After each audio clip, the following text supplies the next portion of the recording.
Bonsoir et bienvenue à ces nouveaux numéros de cette journée, le lundi 3 avril 2023. Mesdames et messieurs, avant toute chose, place au sommaire. Un contingent d'au moins 45 militaires est finalement arrivé à Goma le dimanche 2 avril 2023 en provenance du Sud-Soudan dans le cadre des opérations conjointes de l'EAC dans l'est de la République démocratique du Congo.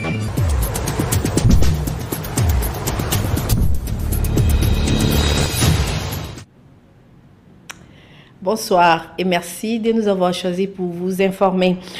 Nous débutons ce journal avec ces communiqués du président de la République, du cabinet du président de la République, ordonnance numéro 23/042 du 30 mars fixant la liste des jours fériés légaux en République démocratique du Congo. Article 1. La liste des jours fériés en République démocratique du Congo est fixée comme suit. Le 1er janvier, Nouvel An. Le 4 janvier, Journée des martyrs de l'indépendance. Le 16 janvier, Journée du héros national Laurent Désiré Kabila. Le 17 janvier, Journée du héros national Patrice Emery Lumumba. Le 6 avril, Journée du combat de Simon Kimbangu et de la conscience africaine. Le 1er mai, Fête du travail. Le 17 mai, Journée des forces armées. Le 30 juin, Journée de l'indépendance. Le 1er août, Fête des parents. Le 25 décembre, Noël. Article 2. Dans les cas où l'un des jours fériés légaux visés à l'article 1 coïncide avec un dimanche, les congés relatifs à ces jours est repris les jours précédents. Autre chose à présent, après le Kenya, le Burundi et l'Ouganda, un contingent d'au moins 45 militaires est finalement arrivé à Goma depuis le dimanche 2 avril 2023 en provenance du Sud-Soudan dans le cadre de l'opération conjointe de l'EAC dans l'est de la République démocratique du Congo. Fofana Moukubi nous en parle. Annoncé depuis le mois de décembre dernier par des sources officielles, l'arrivée du contingent militaire sud-soudanais a finalement eu lieu ce dimanche 2 mars 2023 dans la matinée à l'aéroport de Goma au nord Kivu. Attendu au nombre de 750 soldats, en conformité avec la récente déclaration du gouvernement sud-soudanais autour de leur participation aux actions conjointes des forces de l'EAC dans la pacification de l'Est de la RDC, c'est au moins 45 d'entre eux qui sont déjà présents. D'autres contingents sont programmés à des dates ultérieures. Tout comme les précédentes forces armées membres de l'EAC, le chef de file de ces contingents prétend ne pas venir pour combattre le M23, mais pour superviser les retraits programmés de la rébellion. Malgré cela, les attentes de la population congolaise, après chaque déploiement militaire dans la partie est du Congo, restent les mêmes. La paix en premier lieu. L'opération des démolitions, des constructions anarchiques se poursuit à Kinshasa ce lundi 3 avril 2023. Le vice-gouverneur de la ville de Kinshasa, Jekoko Mulumba, a ordonné le célèbre bar Cheta érigé sur les emprises publiques ne respectant pas les normes urbanistiques a été démoli dans les quartiers Bon Marché dans la commune de Barumbo. Il faut noter que le vice-gouverneur a mis en garde le propriétaire du supermarché Régal de prendre les dispositions car ce site est prochain sur la liste lancée en janvier dernier. Le projet Coup de poing vise à éradiquer le marché pirate et les constructions anarchiques pour l'embellissement de la ville de Kinshasa. À la suite du projet de loi portant prorogation de l'état des sièges en Ituri et dans le Kivu, le président de l'Assemblée nationale, Christophe Mbosso, a profité de l'occasion pour faire une interpellation par rapport à la situation sécuritaire dans plusieurs provinces de la République démocratique du Congo. Patrick Polidon Gaziami nous en parle. À la suite du projet de loi portant autorisation de la prorogation de l'état de siège en Ituri et au Nord Kivu, le député national Mputu, élu de Kwamut, est intervenu sur motion d'information portant sur la situation sécuritaire à Kwamut, territoire de la province du Maïndombe. Pour éclairer la religion de la représentation nationale, le speaker Mbosso a fait une mise au point. Pour lui, le gouvernement doit prendre son courage et mettre fin à ce banditisme en procédant même à l'arrestation de certaines personnes qui sont connues et qui, après avoir trempé dans des opérations louches, viennent ensuite acheter des maisons à Kinshasa. La récréation a trop duré, a martelé Christophe Mbosoki du reste, et d'avis que l'affaire Kwamout exige que toutes les énergies soient mises à contribution pour ramener la paix dans cette partie du pays, avant d'acquiescer que la situation est grave et que c'est près de la ville de Kinshasa qui n'a plus le contrôle du fleuve. En effet, a-t-il informé, des jeunes marins ont été assassinés. Tous ont péri, et c'est à Maluku, à Kinshasa. Les speakers de la Chambre basse du Parlement osent croire qu'avec l'avènement de Jean-Pierre Bemba à la tête du ministère de la Défense, les choses vont changer.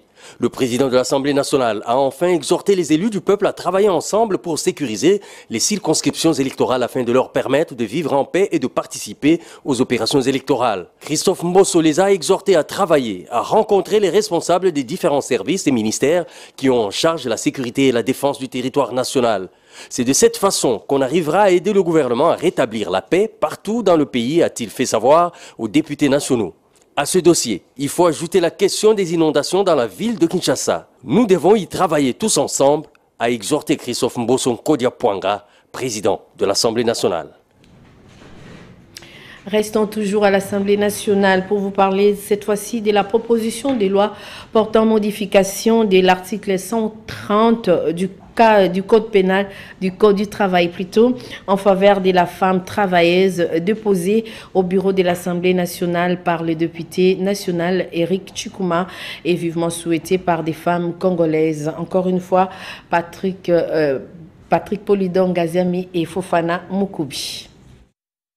La proposition de loi portant modification de l'article 130 du Code du travail, dans son alinéa 2 autour de la rémunération de la femme travailleuse en repos de maternité, déposée par le député Éric Tchikouma à l'Assemblée nationale et soutenue par des femmes de la RDC. Elle souhaite que ça passe.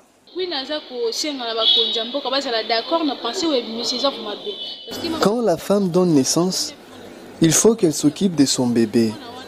C'est comme ça que c'est nous l'affection 100% entre mère et enfant. Les médecins nous disent que le nouveau bébé doit être allaité au moins 15 fois la journée. C'est ce qui justifie ces congés de maternité pour femmes. Ce n'est pas bien de substituer le lait maternel au lait en poudre. Surtout que les hommes n'ont pas bon travail. Les repos de la femme s'avèrent nécessaires après son enfantement. Pour certaines femmes, cela ne doit pas donner lieu à des réductions salariales, estime cette dame. Ce n'est pas gentil d'oublier une dame qui va en congé de maternité. Que cette loi proposée soit entérinée, ça nous fera tellement du bien. Parce qu'au Congo, les gens ont l'habitude d'oublier les femmes qui nouvellement donnent naissance. Or, une femme a besoin de repos après son enfantement. Même si ça doit prendre 2 ou 3 mois, qu'on la laisse toucher la totalité de son salaire. De toute façon, je suis très content de cette proposition et j'ai hâte à la voir votée au Parlement. Les jours à venir pourront réjouir les femmes congolaises une fois que la dite proposition de loi est adoptée à la Chambre basse du Parlement. Abat la discrimination, que vous soyez Muntu ou Pygmée, vous êtes tous congolais et la femme autochtone doit aussi se considérer comme femme congolaise à part entière. De ce point de vue, elle doit être impliquée au processus électoral. Elle a le droit d'être comme les autres éligibles, électrices, témoins ou observatrices. La sensibilisation de la Commission électorale nationale indépendante axée sur la femme autochtone au centre du collège Boboto avec Eric Izami et David Tembeni. Après l'époque de parti-État, voici que le Congo-Kinshasa en est au 4e cycle électoral. S'il est admis qu'ils sont premiers occupants de la République démocratique du Congo, il faut dire qu'en société, dans la vie de tous les jours, le pygmée reste toujours marginalisé malgré l'existence de la loi devant leur assurer une protection.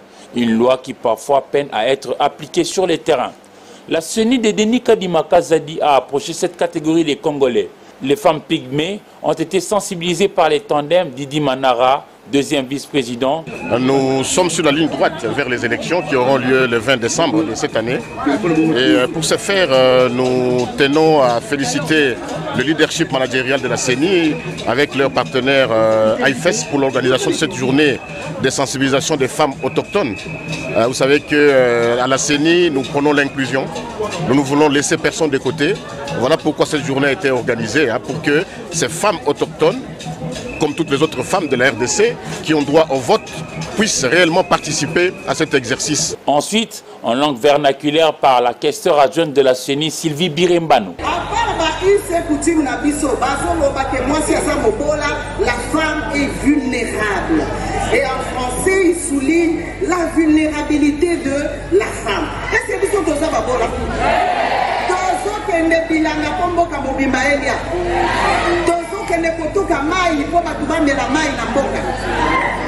moi, c'est ça vulnérable, moi, c'est ça faible, moi, c'est ça même à Mukumba pendant 9 mois de grossesse.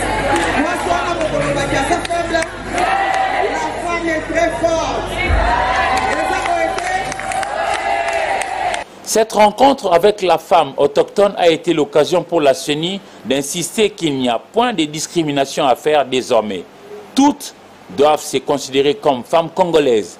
Deux mots qui ont allumé la sensibilité de ces braves dames. D'abord, et Salinga est 5 ans. Pour exemple,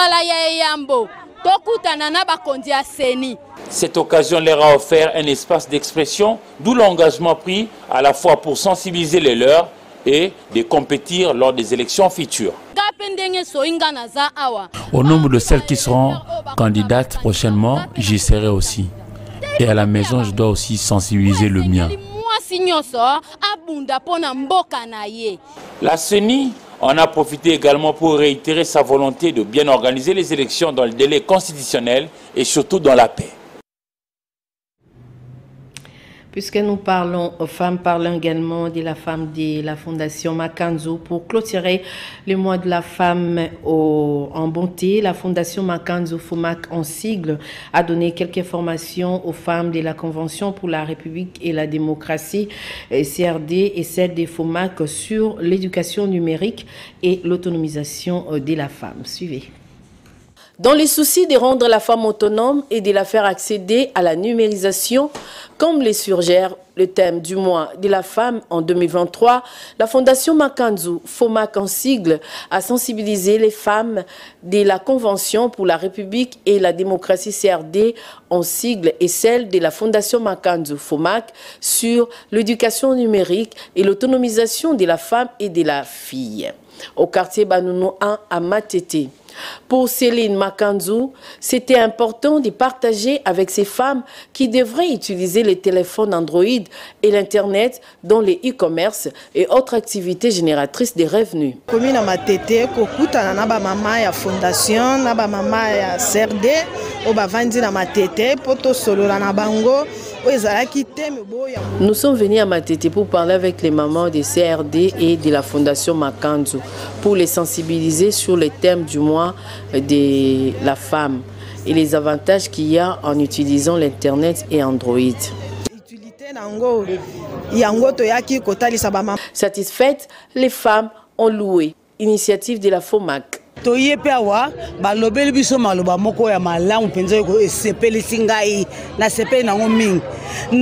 Nous avons vu Maman Céline Makanzo, nous sommes très heureuses. Nous avons eu des pagnes et des enseignements qui vont nous aider à mieux se conduire et surtout à mieux travailler avec nos téléphones Android. Merci papa, fils Makanzo. Cette activité a connu la participation de Sylvie Bouzoba, experte en matière de genre, et de la présidente de la Ligue des femmes de la Fondation Makanzo, Karine. Et pour clôturer en beauté, FOMAC a distribué des pagnes à toutes ces femmes comme cadeau du mois.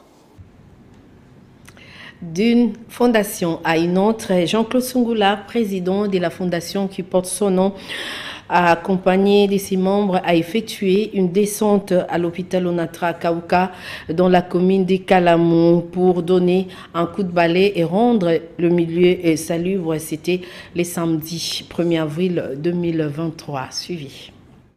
La Fondation Jean-Claude Sungula est engagée dans les actions pour des salubrités publiques et l'assainissement de l'environnement.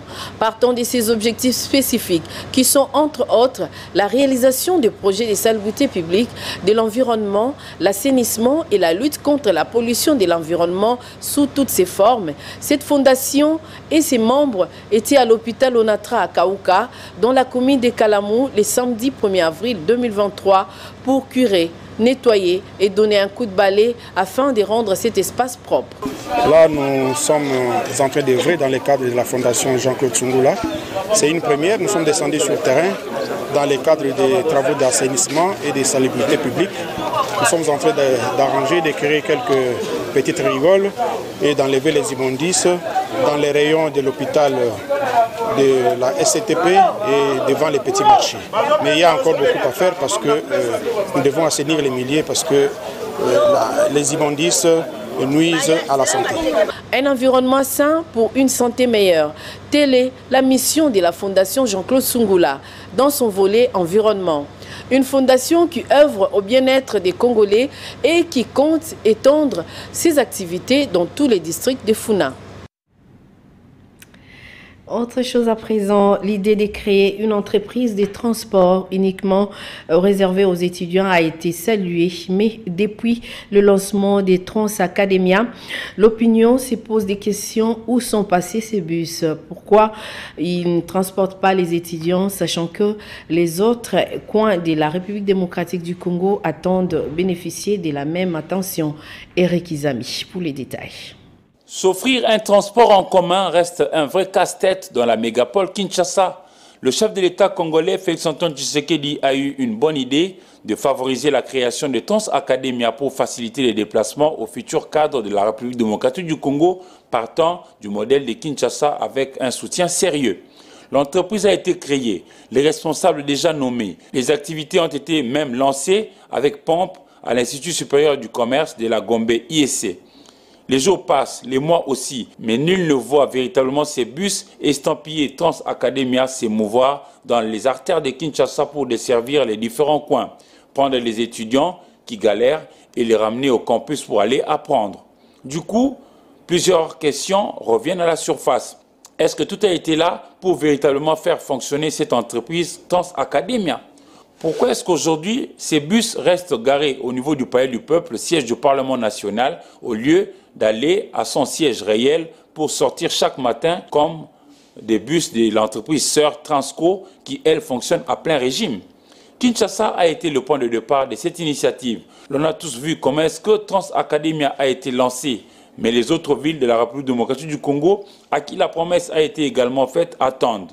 C'est le cas de Lubumbashi, Kisangani, Goma, Matadi, Isiro, Badolite, Mbandaka, etc. Avoir pensé créer Trans Academia est une idée louable. Lancer ces activités l'est aussi.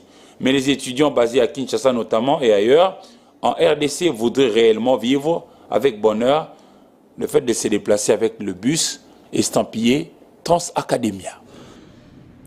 Toujours dans ces secteurs des transports en commun, sachez que dans la province du Congo central, il y a eu grève des motos-taximans ce lundi 3 avril 2023. Dans les territoires des Mwanda, les motos-taximans revendiquent sur la levée des mesures interdisant la circulation des motos qui assurent les transports en commun à partir des 19h. Carlis Kalwangila, notre correspondant sur place, nous en parle.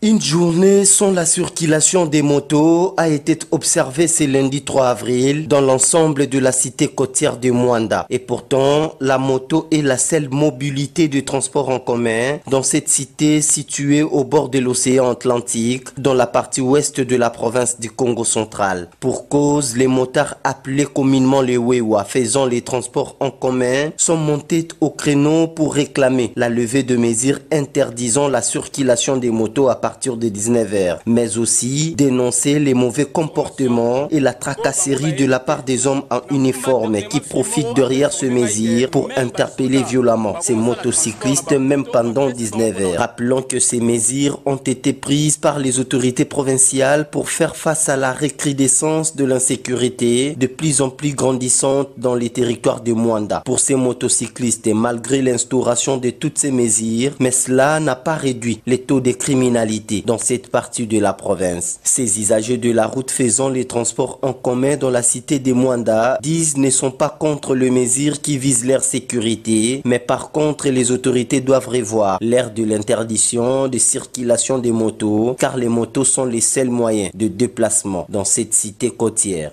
Depuis le territoire de Mwanda, Carlis Kalwangila, Antenne A.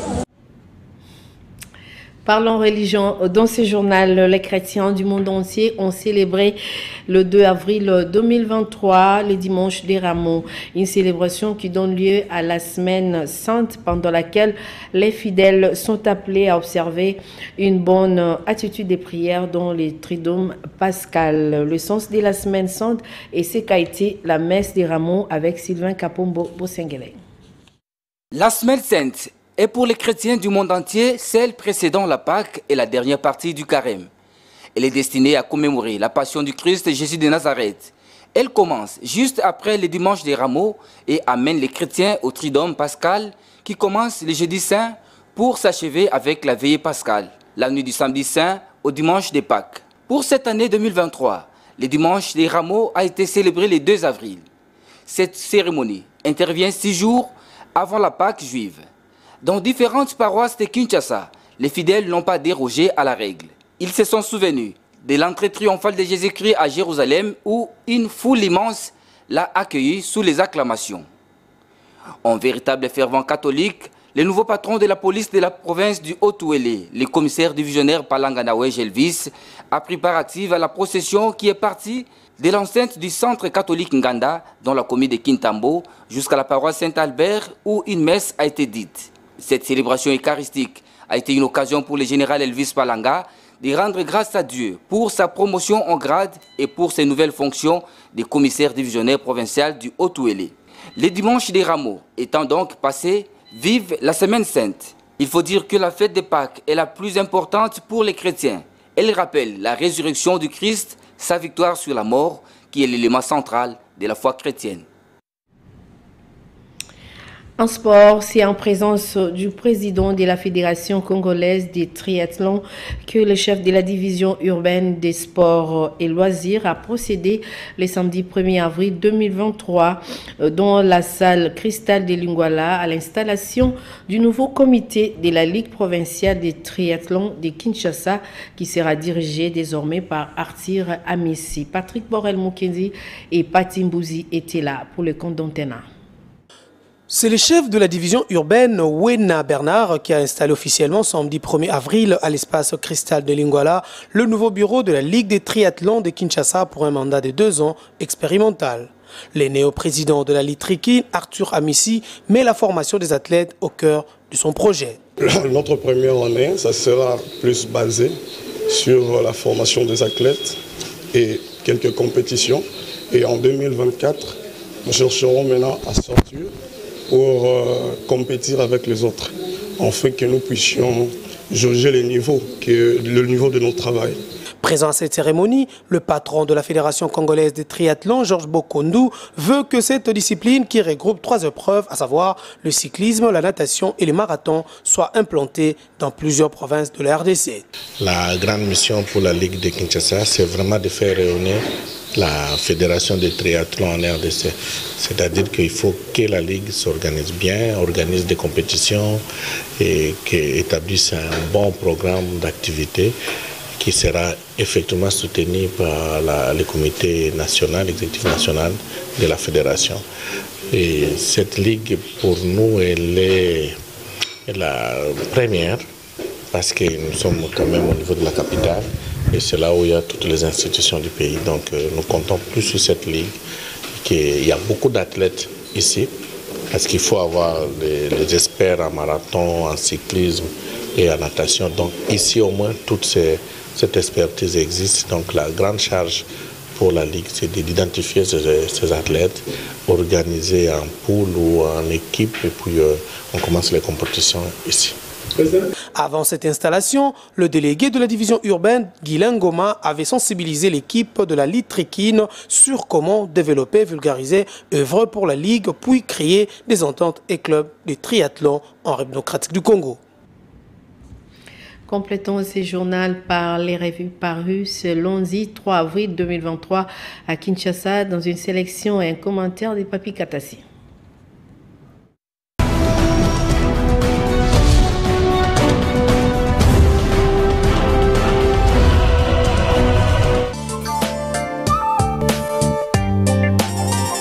Les journaux parus ce lundi ont abordé plusieurs sujets.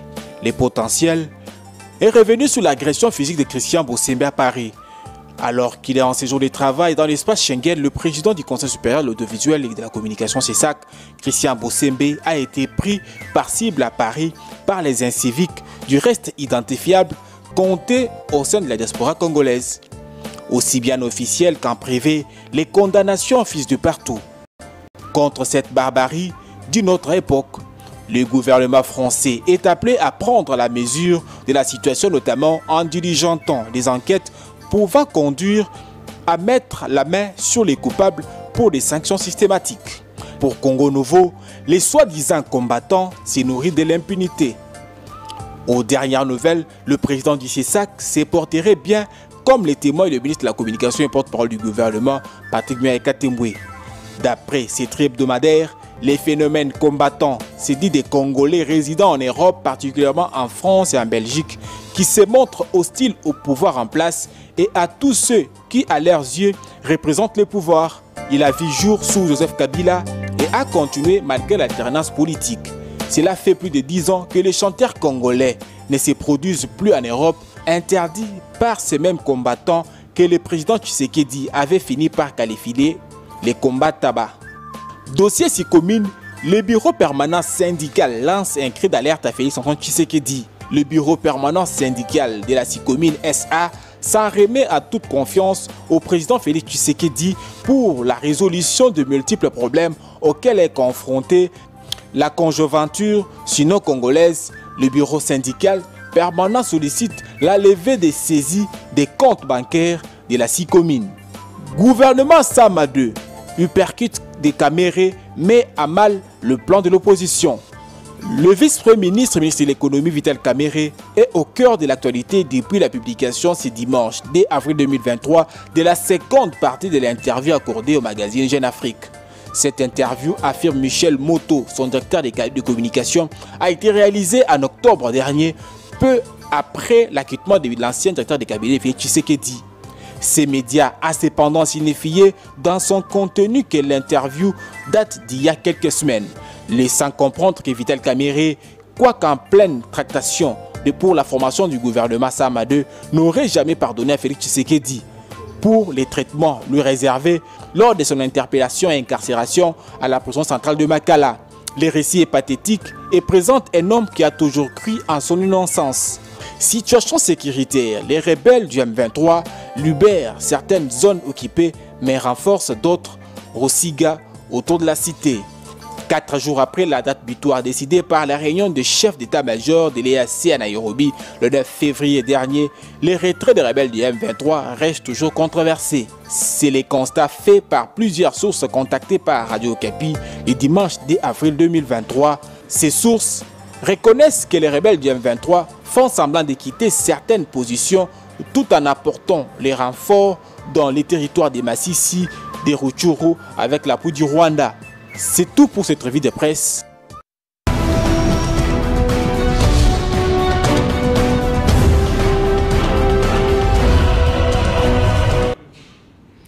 Ce journal tend vers sa fin. Avant de le boucler, rappel des titres.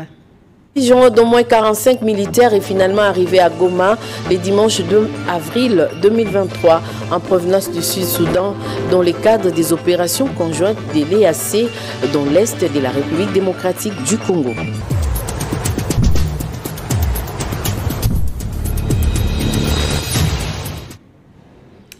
Au nom de Patrick Borel-Moukendi, chef d'édition, et Jackson Lukumena qui a réalisé ce journal, je vous dis merci de l'avoir suivi. Le prochain rendez-vous pour information demain 7, 10, 12 heures. Julia Kamonia sera là pour vous informer à 16 heures. Patricia Moani sera là pour le compte du journal à Lingala. Quant à moi, je vous retrouve à 19 heures pour le compte de la grande édition du journal télévisé. D'ici là, portez-vous bien et surtout que la paix du Christ soit dans vos familles. Au revoir.